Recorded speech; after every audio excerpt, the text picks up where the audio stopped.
Who is this? Okay, that is fine. Environmental laws are yes. Aha, that's beautiful. Okay, go ahead. This is Livinus. Yes, sir. Livinus, you have done well. Oh. I God bless you. Go ahead, please. Thank you, sir. So, during the class, I chose the number one, which was Okay. Kyoto Protocol, Nostra Act, and then the Hydrocarbon Oil Refineries Act. What So, about this thing? You were supposed to put this hydrocarbon, either Nostra or hydrocarbon. One of them would have been regulation. okay, one of them would Regulation. have been regulation. Yes. But go ahead. Go ahead and present what you have. Okay, sir. So, environmental agreements and laws play a key role in protecting public health. This presentation Mm, discusses Kyoto Protocol, which is International Nostra Act, which is 2006 national law, and Hydrocarbon Oil Refineries Act regulation, with focus okay, on that's a mandate and regulation. yes, sir. Okay, that's a regulation. That's fine. That's fine. Mm. With focus on mandate and public health performance. Yes, thank you. Go ahead. Please, Kyoto I hope you guys Protocol are listening to him. mandate. Yes. Mm, International agreement under UNFCCC 1997, which discuss mm-hmm, reduce greenhouse gas emissions, mitigate climate change impact, promote sustainable development, and then protect human health indirectly. mm, yes. Public health performance threatens reduce air pollution risk, increase climate health awareness, limitations, weak enforcement, limited binding targets for developing countries. NORSDA mandate, 2006 mandate, detect and respond to oil spills, coordinate oil spill response, ensure clean up of polluted environment, protect ecosystem, livelihoods, and public health.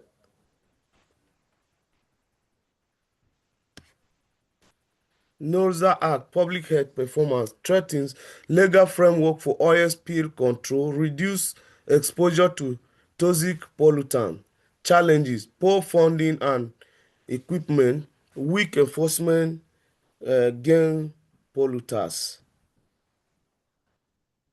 Hydrocarbon Oil Refineries Act mandate regulate establishment of oil refineries, ensure safety standards, prevent environmental pollution, protect communities from refinery hazards.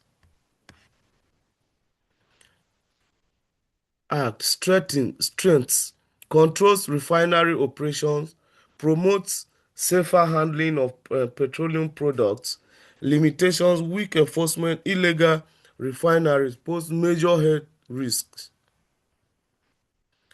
In conclusion, environmental policies strongly influence um, public health outcomes, key issues, implementation and enforcement gaps, recommendation, stronger regulation, funding, and monitoring. Thank you. Okay. So, um,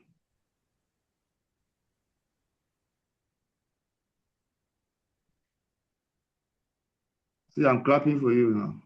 Thank you, sir. So, you have, at least you have opened the floor. So, is there any question for him? Any questions?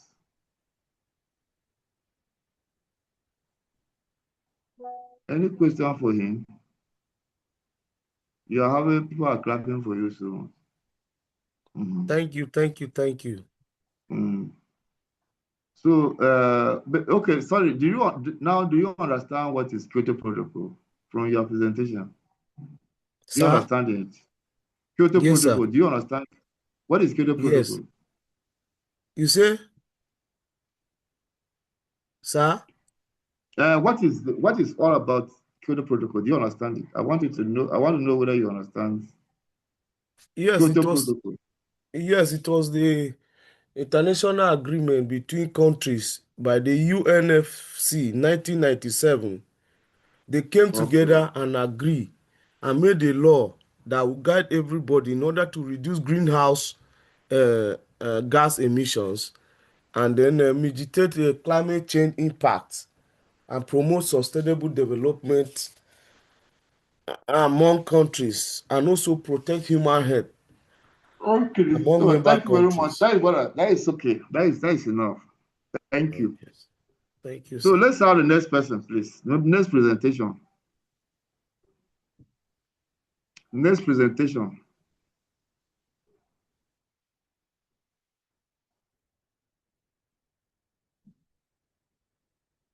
Next presentation.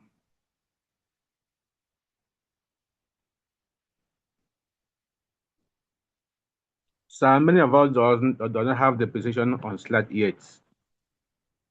No, that you are supposed to know that you see presenting the thing this way alone is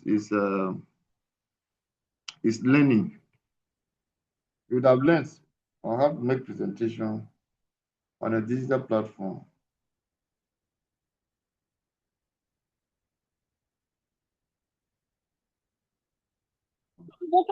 So, okay.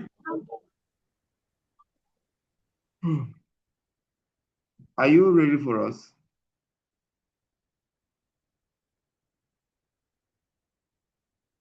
Okay, so who wants to present? The only thing, if you present Kuma, you will still have to go and put it on slide. Do you understand? Because I'm going to collect these things as your assignment.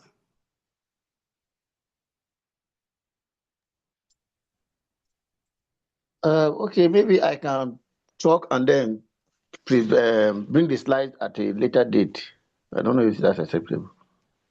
That is Friday now. The next day, tomorrow, the next person will be taking you through. Yes, yes.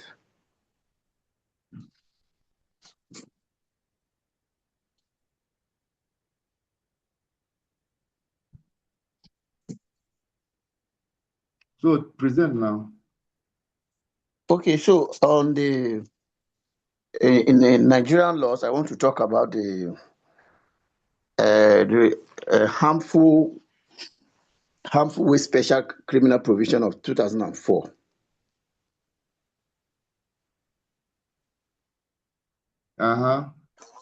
Okay, so this is a law, a Nigerian law that prohibits the disposal of harmful waste without proper treatment into the environment. So why are you starting with Nigeria? You see, you're not ready for this thing. Okay. You're supposed to start with an international convention, then you. So please, you're not ready. Yeah, can I present? But I don't have a slide now. Try now, but I don't like hearing this voice. This is not radio. This is not radio now. Yes, sorry, sir. I'm not close to a system. So how will you know what you are presenting if you're not close to it? You're using your handset. Yeah. I jotted things down that I was planning I will use to present. Okay, let's hear you. Okay. I'll be talking on the United Nations Convention on Law of the Sea. Okay. This agreement was adopted in the year 1982, but it came into force in 1994. Okay. It has its mandate to establish law and order for the world's ocean for a peaceful coexistence and equitable resource distribution and environmental preservation.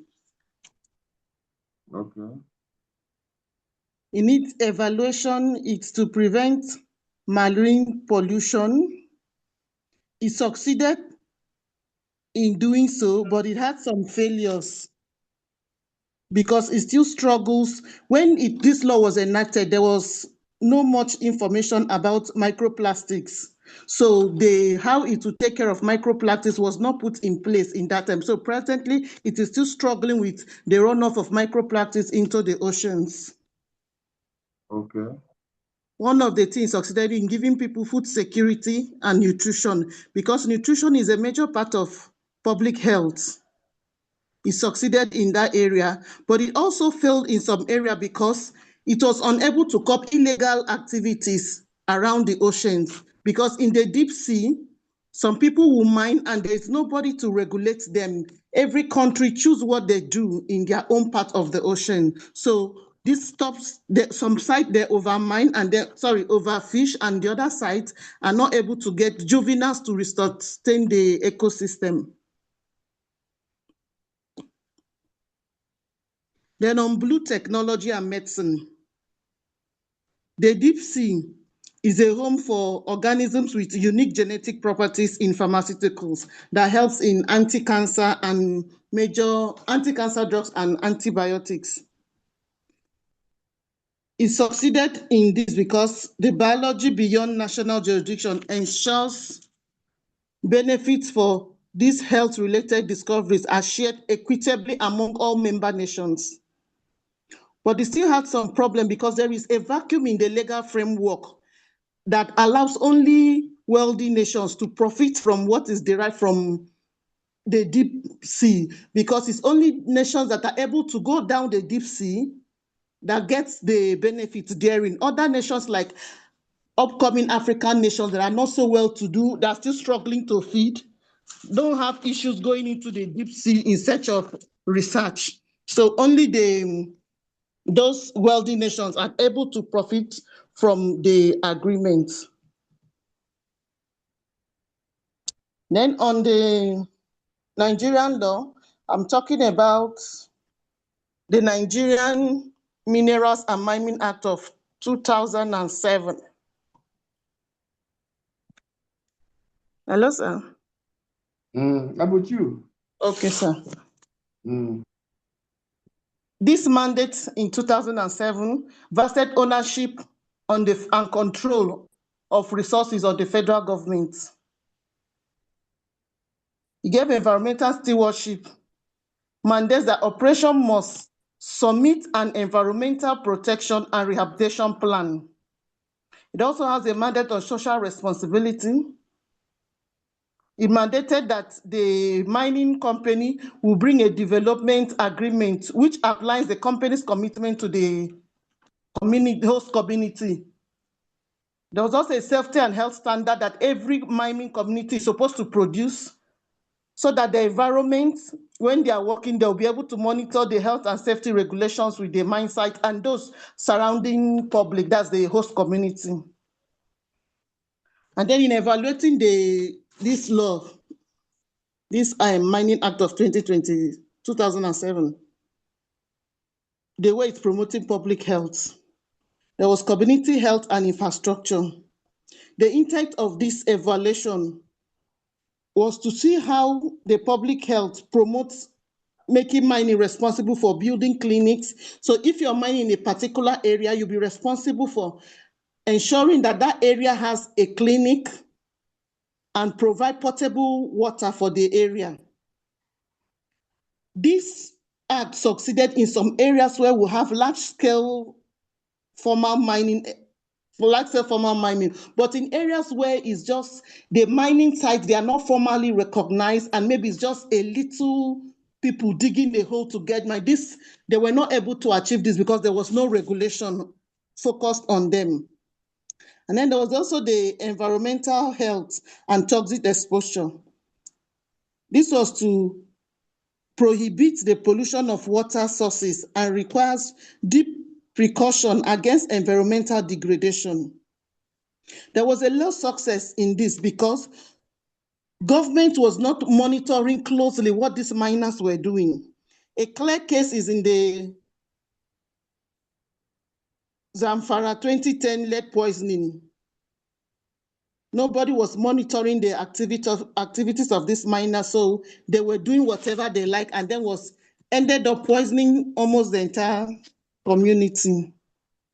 And then there's the occupation health and safety. The intent for this was to mandate the presence of safety officers and the reporting of accidents in mines. There was a moderate success of this in the formal sector, but in the informal sector, it was poorly managed, so nobody had reports about whether there was any health challenges in those areas.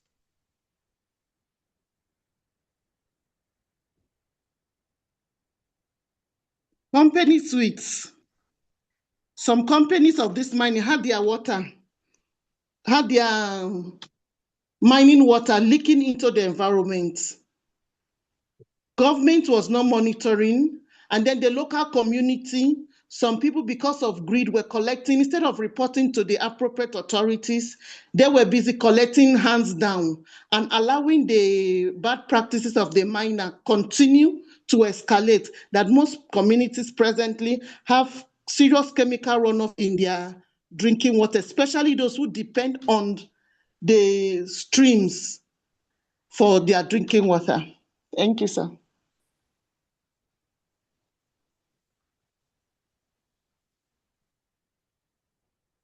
Hello, sir. Hello, sir. Okay, thank you. Because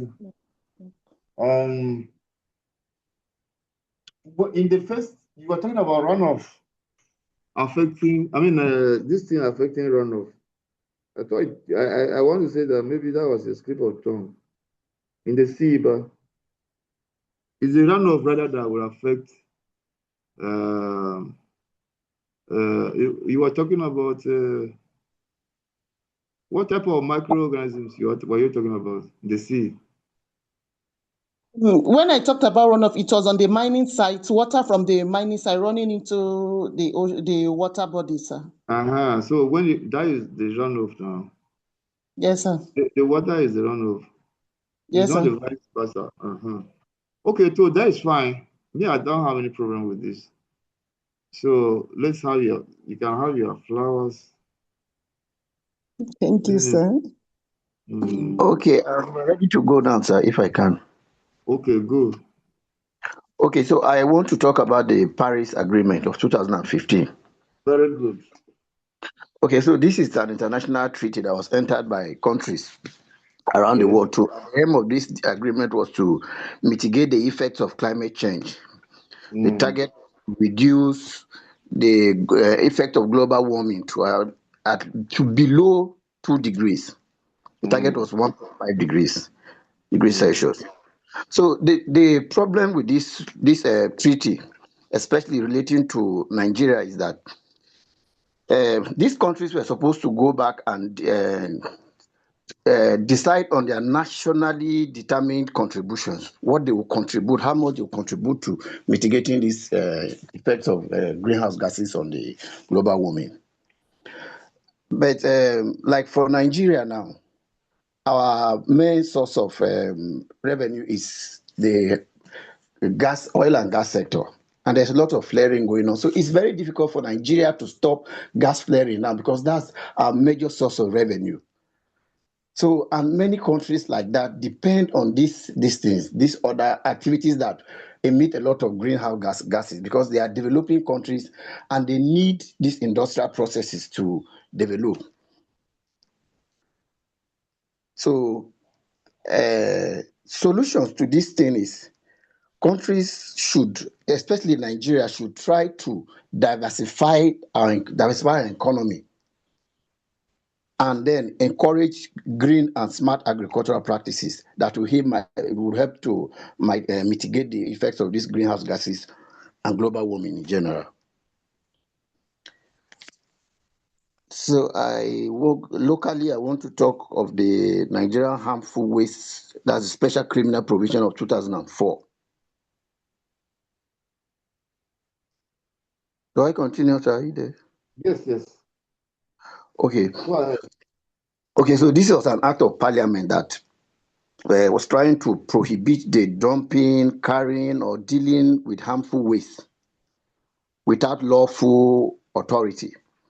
So the aim of the law was to protect the environment from public the public, how do you call it, public contamination and the public health from toxic waste.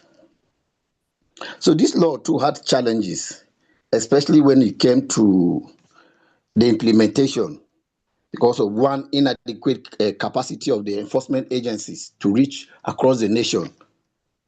And then there's the issue of corruption because most of these enforcement agencies, what they look after is not always primarily the prevention, but they always look for corporates. Their aim most times is to generate revenue from offenders because this law stipulated financial fines for offenders of this thing. So instead of these agencies going out on campaigns to educate these people on how to handle this waste, most times they sit and wait for offenders so that they'll find them and generate revenue. So I think that is a major issue. Going forward, if that law is to work, the issue should be more on trying not to generate this waste in the first place, rather than trying to resolve the issue of disposal. And then I want to, on the regulations, I want to talk on the National Environment Desertification and Drought Mitigation Regulation of 2011. So this regulation is talking more about preventing desertification by regulating the fall of trees for either commercial use or domestic use, like in cooking. So this law, this regulation, the problem of it mostly is like in the north. People in Nigeria generally, especially in the rural areas, people use wood for cooking. There are no other alternative. Mostly, they use strictly wood. And in a place like the northern Nigeria, where this desertification is a very serious issue, and then you tell them not to use firewood and cook, and you don't provide them with alternative means of cooking, then no matter what law you make, it will fail because they must eat. And then when government talk about planting trees to curb this issue of desertification, you can't just plant trees without raising nurseries. There are no nurseries. So I think going forward, the government needs to provide other alternatives. Like there's something happening in Uganda now. They have produced this eco-friendly cooking this thing that uses sunlight energy from the sunlight to cook. So they connect it to some elements that convert the sunlight to electric energy and cook. So at least, and the government there is very purposeful on doing that. They've decided to subsidize those stoves for the local village dwellers, and it's helping a lot in reducing the effect of using wood for cooking this thing. So in Nigeria too, I think we need to put those measures in place to stop desertification, because if we say they should not use this method for cooking, then what other alternative are we providing for them? They cannot afford gas, they cannot afford kerosene, it's expensive. That is the least one they know that's in their backyard. Thank you.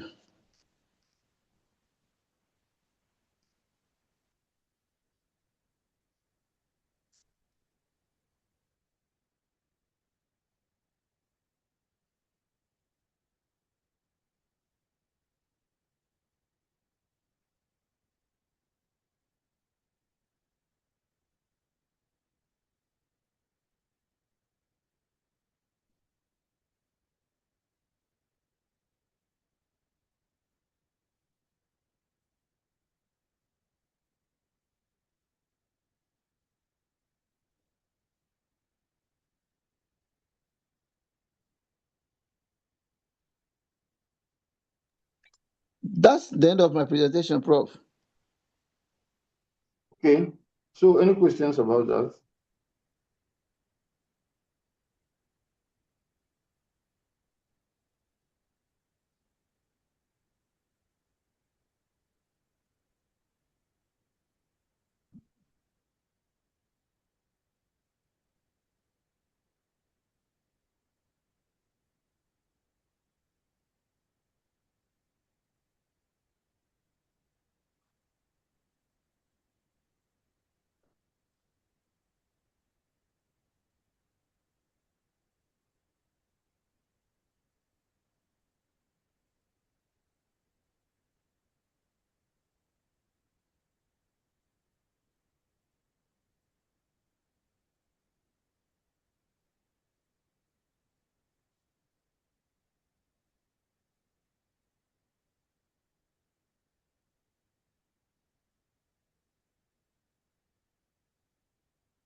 Can we have another presentation? Yes. Go ahead. Okay.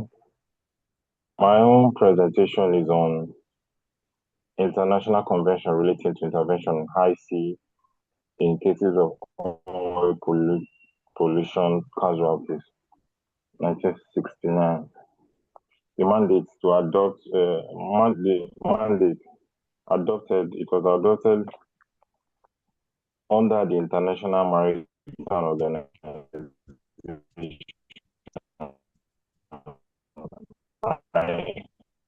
IMO. This convention empowers states to take necessary measures on high seas to prevent, mitigate, or eliminate grave and imminent danger to their coastlines Hello, Francis. and related interests. The evaluation with respect to public health strength, like section. Yes,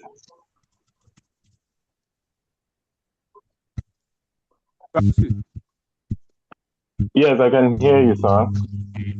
please, that particular convention that you're working on is number 9 that was assigned to someone else. I chose 9 now.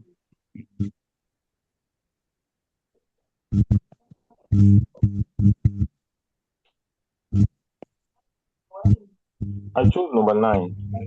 I think Alan was 8. 7. Then somebody said 8, a lady, then I said 9. Number 9 is Akpan now. So okay. So you do this thing. You unmute and then make your own.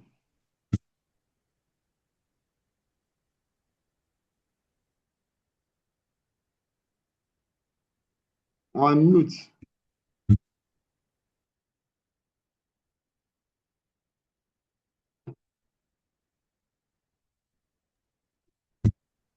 Hello? Yes. Akwa, it's not you now. Are you the one Francis. presenting?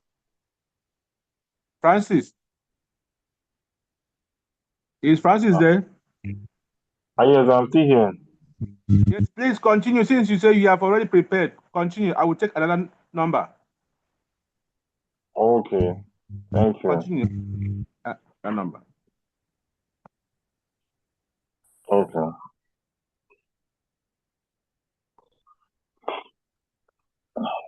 Let me just recap. International Agreement Convention, that is International Convention relating to intervention on high sea in cases of oil pollution casualties, and the mandate is adopted by the International Maritime Organization and the high seas to prevent, mitigate, or eliminate grave and imminent danger to their casualties or related interest resulting from oil pollution following maritime casualties.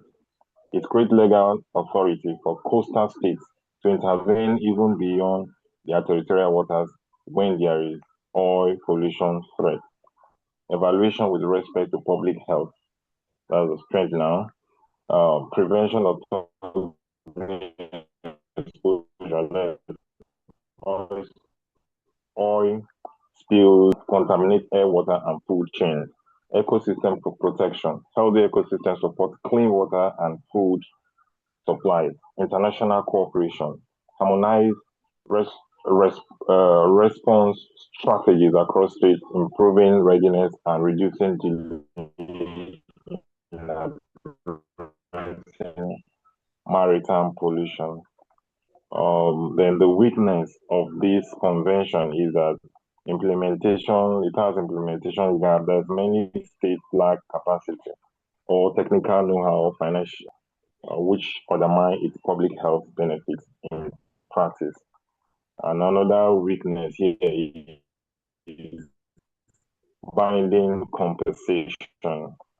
That is, why it allows intervention, it does not direct compel or pollutants to pay health-related damages, limited focus on health outcome, like its primary environmental and navigational in objective specific public health and safeguards and indirect. Overall assessment that is positive in principle for protecting public health through pollution prevention and rapid response. But the actual health outcome depends heavily on national capacity to operationalize convention.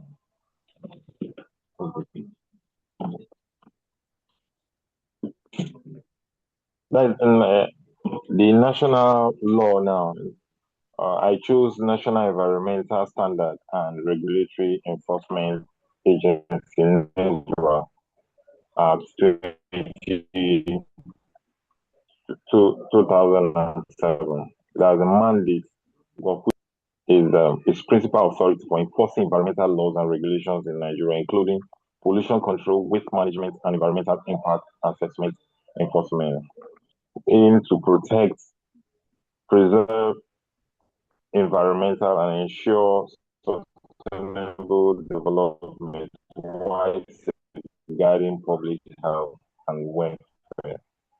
There is evaluation with respect to public health. We look at the strength that is national enforced standard that reduce air, water, and soil pollution directly affecting human health.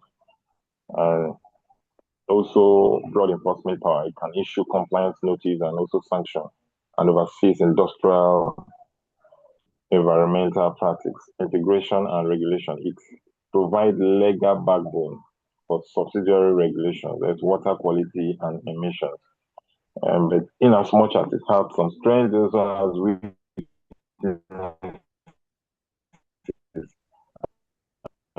this weakness is the weak enforcement. We know how sometimes in this country, enforcement is to be very, very the facilities and also intellectual capacity and also financial, which is most important. So sometimes it's very difficult for them to go out to go and enforce this law. Another, poor coordination with health agencies. There's no coordinations, which is something that it's really very germane in Nigeria, that it's difficult for other agencies to operate with themselves that have almost the same mandate. Environmental enforcement and health surveillance is often limiting preventive actions and also response to pollution-related health. May not sufficiently deter large pollution and pollutants, e.g. oil companies, so recurrent public health risks remain. Overall assessment, NESRA legal mandate is strongly aligned with public health protection, but its performance is constrained by institutional resource and enforcement challenges. So that is my presentation.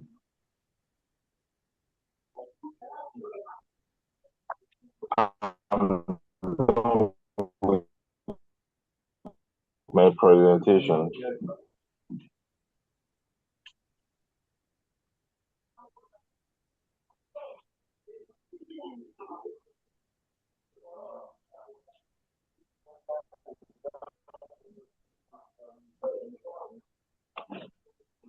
I'm done with my presentation.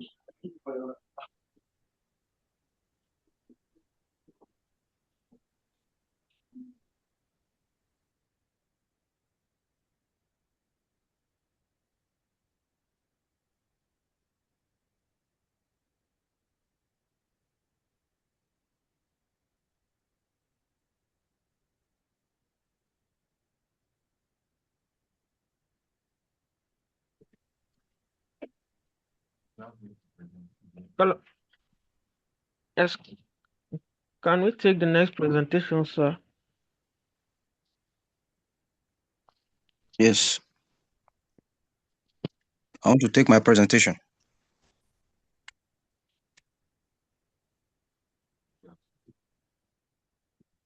Good afternoon, Prof.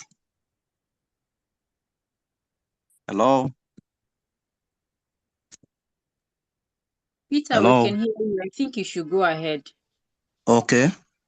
My presentation, the topic is International Convention on Oil Pollution Preparedness, Response, and Cooperations. This deal with the national laws implementing the OPRC, which means Oil Pollution Preparedness, Response, Cooperations, in 1990. It requires nations to establish a national contingency plan designated for a competent authority. And the authority is taken from the NOSDRA, which is National Oil Spill Detection Response Act. It maintains the oil pollution emergency plans, which the OPEPs, that is the OPEP, as for ships and offshore facilities, and establish stockpiles of response equipment. These regulations mandate immediate reporting of oil spills and training for response exercise. We have some key national components required by the OPRC Convention. We have the national system, which is designated for national authority and operational contact points for responding to pollution incidents.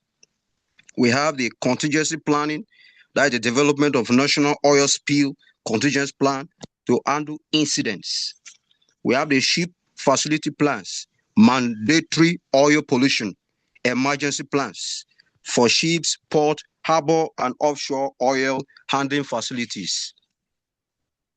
We have the reporting obligations to report oil discharge at sea to coastal authorities. We have the response capability, provision of equipment, specialized training, and regular exercise for spill response. We have the international cooperations, that is a mechanism for reporting or providing assistance in a major emergency. We'll talk about the Nigerian national laws on the International Convention on Oil Pollution Preparedness Response and Cooperation, which also the OPRC, main their primary aim are implemented toward the National Oil Spill Detection and Response Agency, which is the NOSDRA Act of 2006. This act establishes the NOSDRA as the institutional framework to coordinate the implementation of the National Oil Spill Contingency Plan, NOSCP, for Nigeria, in line with what the OPRC 1990. We have some key provisions of this NOSDRA Act. One of it is the establishment of the NOSDRA. The agency is responsible for what? Preparedness, detection, and response to oil spill in Nigeria.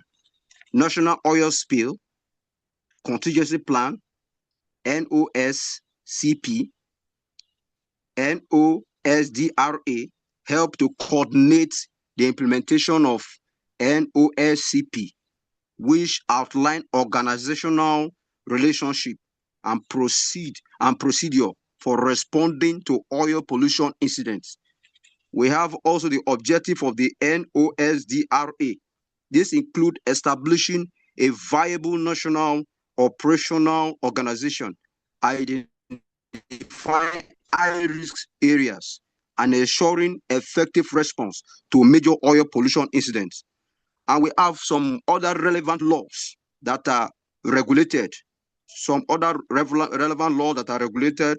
We have one, Petroleum Industry Act, that is the PIA 2021, regulate oil and gas industry activities and ensure environmental protections.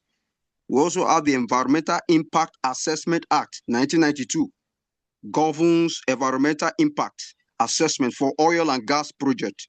we have the National Environmental Standard and Regulation Enforcement Agency, the NASR Act, enforce environmental law and regulations. In all this, the mandate of the international agreement on convention is to the respect to all national laws and regulations is to establish binding, which will harmonize the standard that are signatories to some states, which must be upheld, often require them to adapt or also amend or enact a domestic legislation to ensure conformity with international obligation under the principles of the Pacta Sunt Servanda. The treaties must be performed in good faith. So nations are obligated to align their internal treaties, meaning international commitment often take precedence over domestic law in case of conflict. That is my presentation, Prof. Thank you.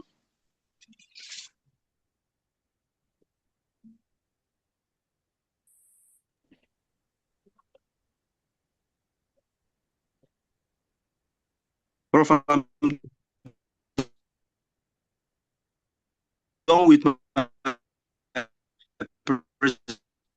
presentation.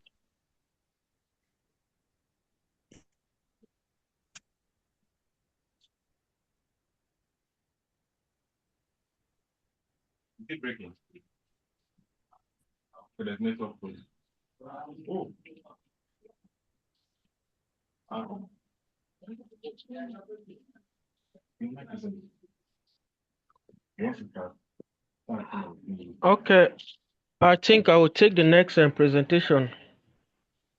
Okay. Okay, I'm presenting on Occupational Safety and Health Convention 1981. The Occupational Safety and Health Convention 1981 is an international labor organization convention. It was adopted in June 1981, and the enforcement started in August 1983.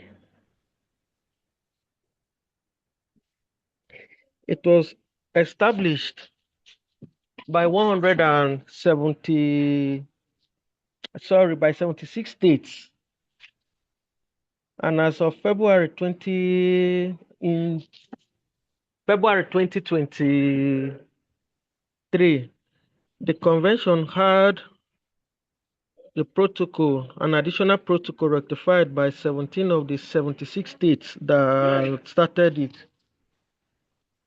So the mandate of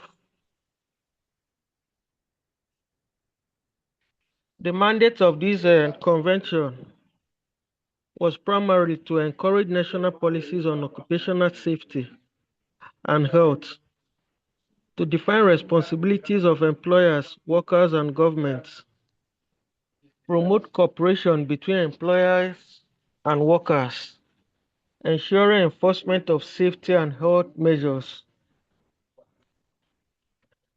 So each performance evaluation, the laws were established to implement measures and compliance, to provide education and training while conducting inspections and investigations.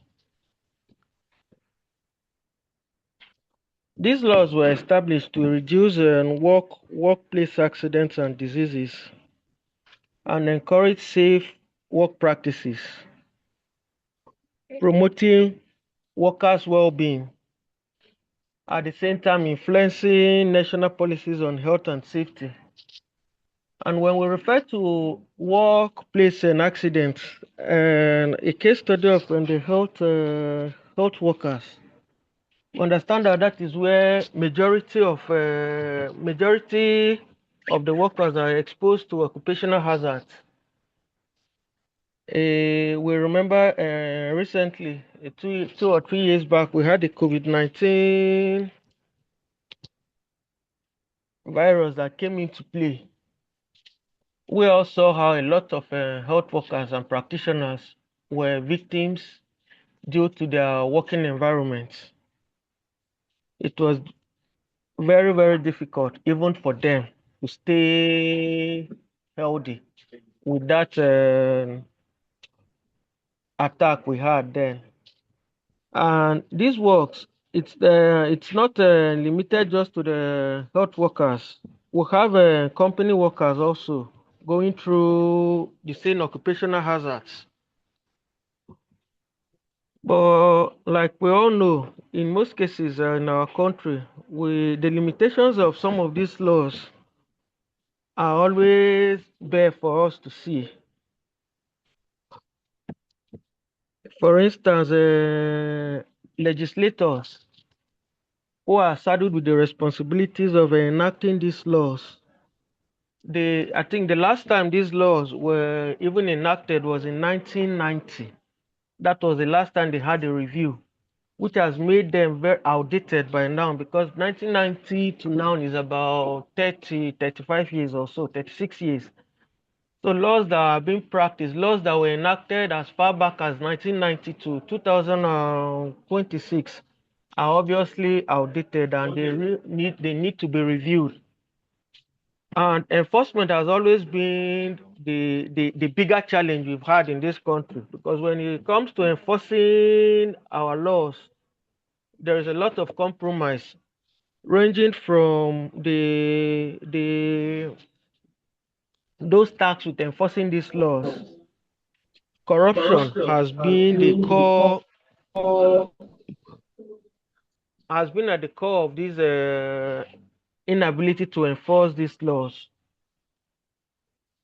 Then we have the issue of awareness, lack of awareness. A good number of us are not even aware that there are such laws. So proper sensitization needs to be done right from at the grassroots, because even for some of us who may claim to be literate, what you are not told or you've not read, you are completely ignorant of, until you are sensitized properly about before you would be able to know this is what is expected of you and your employer. Then there is an issue of an insufficient personnel, and there are obviously no jobs in the country, but employing people is also a bigger issue, possibly due to poor funding. But that has also contributed to the inability of these laws to fully take its course. So them to be for them to be properly enforced, we need to update our legislation, strengthen our enforcement, raise awareness, and then the funding. We could say increase funding, but like we've noticed, in most cases, it's usually not about funding, but implementation of the funds. So maybe corruption. I don't know how we'll tackle that, but if we have less people trying to steal monies meant for health issues, we would have more to do. We would have more funds to curb up this menace. And then finally, I would say to formalize the informal sector by extending occupational health, occupational safety and health protection to workers in the informal economy. And what do I mean by that is simply making sure that these health practices are strictly adhered to, from the point of the employees, the employers down to the employees. Thank you very much, and that's my presentation. Okay, thank you very much. I think, Peter, you have something to say. Your hand is up.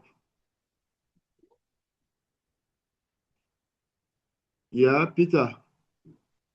Is it overtaken by events? I've just finished presenting. So why was your hand up?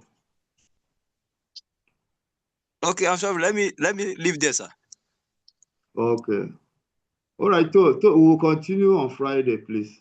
So those that Okay, are sir. not presented. But you know that you have to go and put it up on PowerPoint and then you send to me.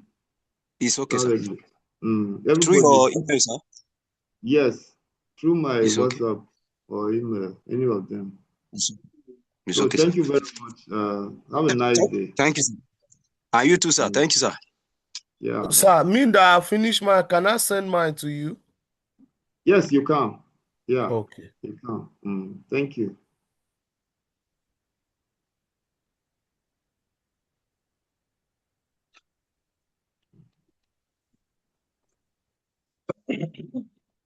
So any concerns, class?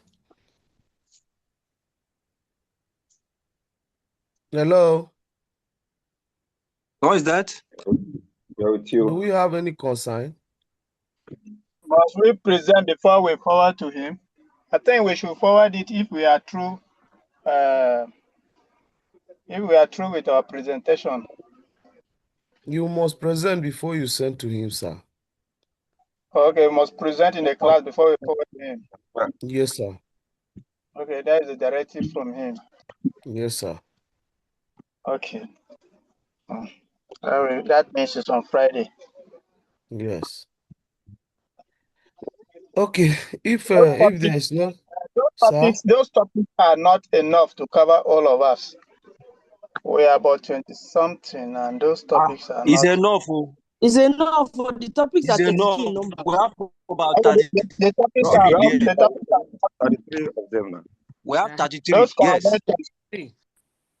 Okay, we are 33 conventions and treaties. Yes, sir.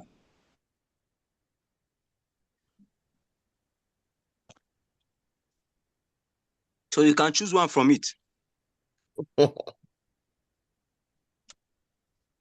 okay.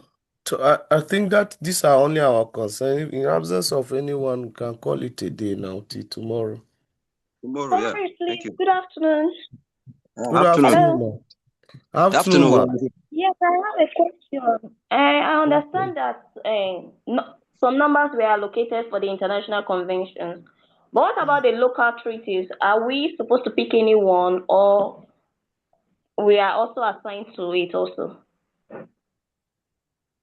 What number were you, ma? 19. Are they not up to 19 there? They are more than 19 now. I saw International Convention 19, which is African Convention on the Conservation of Nature and Natural Resources. So but I understand from the question, are we looking into the national laws also? Yes, each one. Pick according to your number.